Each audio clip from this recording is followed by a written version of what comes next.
é acerca do fato de que, quando Deus se encarnou em Jesus, entrou na dimensão da percepção e da consciência humana, aquele que é, de fato, o almejado, desejado, sonhado de todos os homens em todo lugar da terra. Na hora que eu tomo essa consciência, eu sei que na alma de cada homem existe um desejo por Deus, conforme Deus é em Cristo, não conforme Jesus é no cristianismo, que já é uma deformação maligna, mas sim conforme Deus é em Cristo, conforme o Evangelho. Sim, Deus instituiu e estabeleceu na estrutura mais essencial de cada criatura humana esse desejo por Ele, conforme Ele está revelado em Jesus. Aí, quando eu sei disso, o cristianismo vira um detalhe. Agora a consciência do Evangelho é maior. E ao invés de eu entrar em disputas, de proselitismo, de conflitos, de guerras, de busca de poder, simplesmente me desarmo desses interesses todos.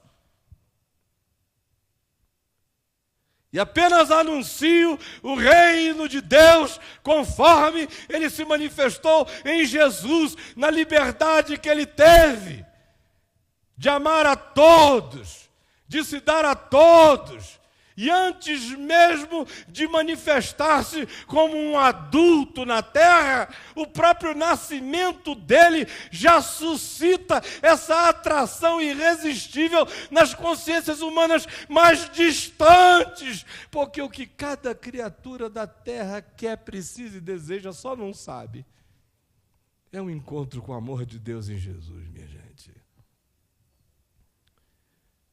O que a gente está ensinando aqui é isto. É a centralidade absoluta de Jesus. É o reino e a soberania de Jesus. É a transcendência dele sobre todas as formas de religião.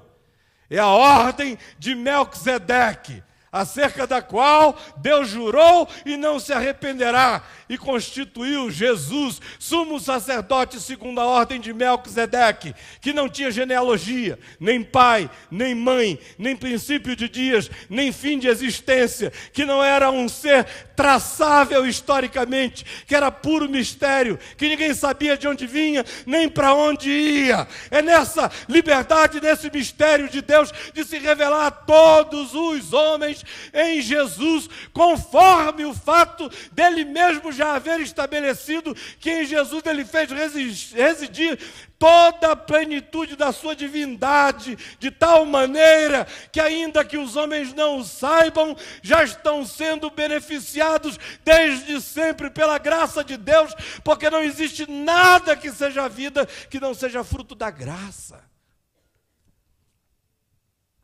Às vezes dá a impressão que as pessoas creem que Deus criou uma coisa assim, deu corda e largou.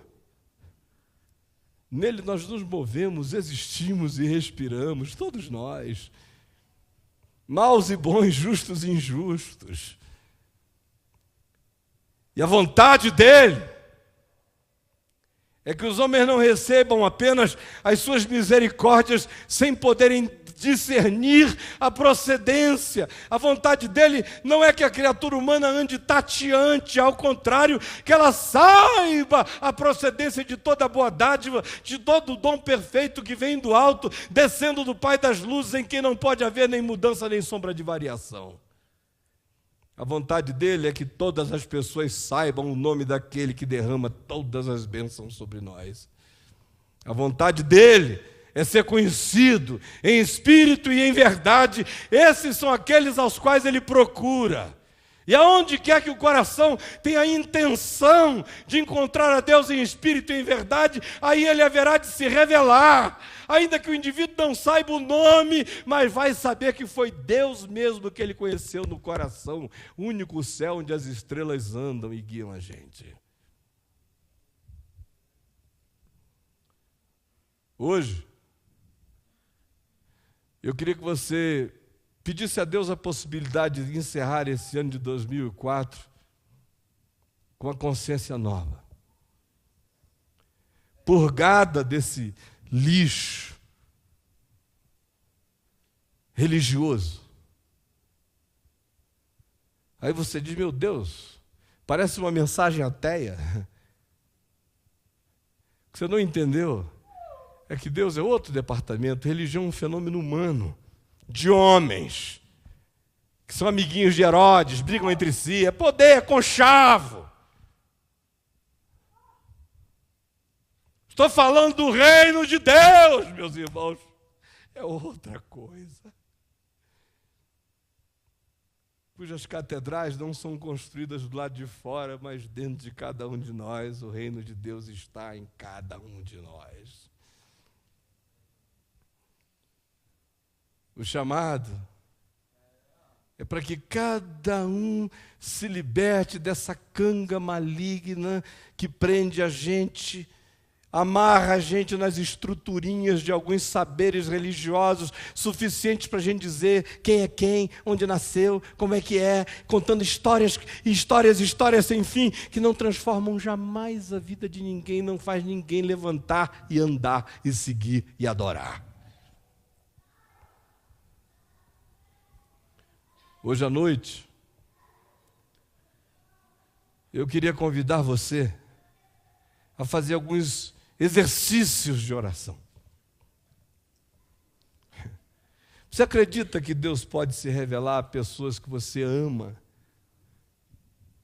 e que não estão aqui?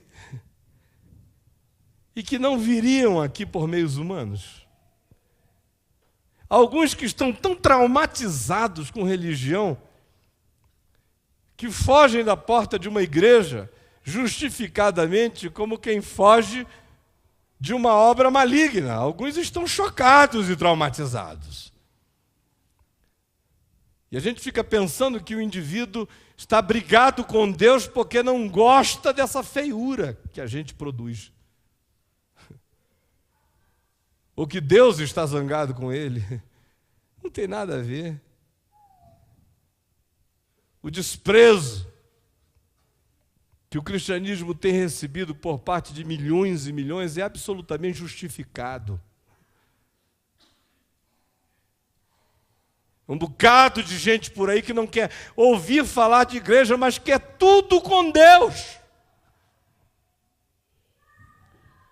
E a gente fica dizendo que o indivíduo jamais vai ter um encontro com Deus enquanto não vier botar o pé aqui dentro da igreja. Com isso nós estamos dizendo que a igreja é a mediadora entre Deus e os homens. E dizer isso é anátema, é blasfêmia.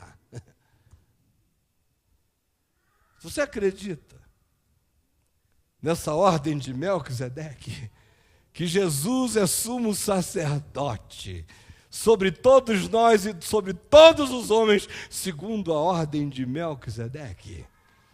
Você acredita que esse que fez homens da Pérsia olharem para os céus e terem a impressão de estarem sendo guiados, porque guiados estavam por um curso interior, até que chegaram e encontraram a Jesus? Você crê que esse mesmo que fez isso então pode fazer isso hoje?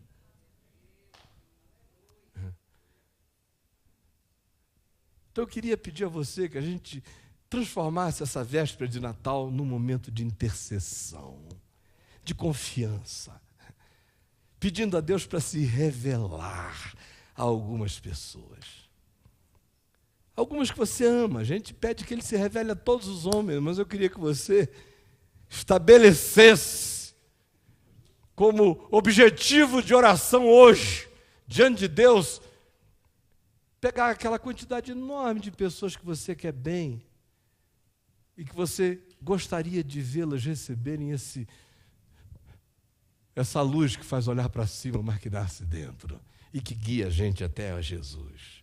E que já é Jesus guiando a gente para o momento do encontro histórico com a percepção objetiva dele, porque ele mesmo já suscitou a si mesmo em nós, e foi porque ele suscitou a si mesmo em nós que a gente andou.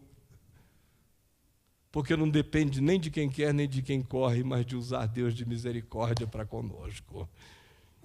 Você quer botar alguns objetivos e dizer: Senhor, eu peço que tu te reveles a essas pessoas, conforme a linguagem que elas entendem. Astrônomos entendem a linguagem das estrelas.